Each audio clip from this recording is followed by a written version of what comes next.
So, Adan, I pronounce well, Adan? Yes.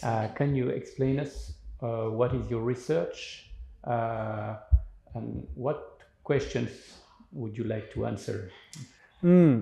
So, my research is in the social context of psychosis behaviours. So, we already know that context is really important for understanding psychosis behaviours.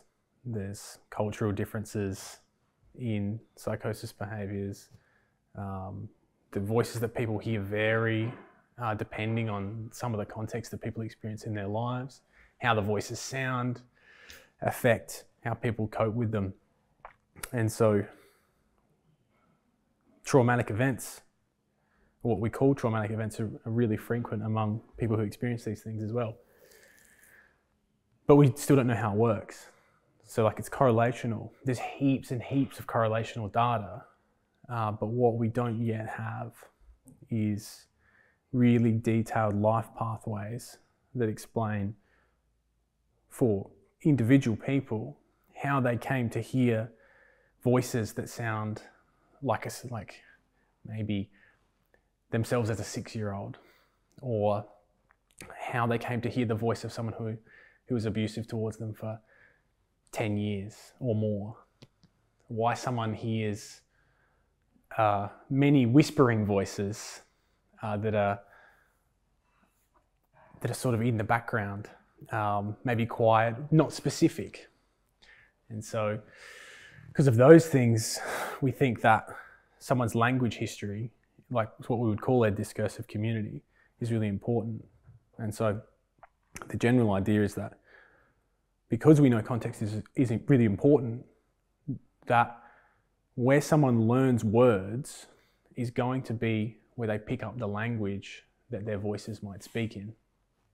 So yeah, I mean, the other thing is like,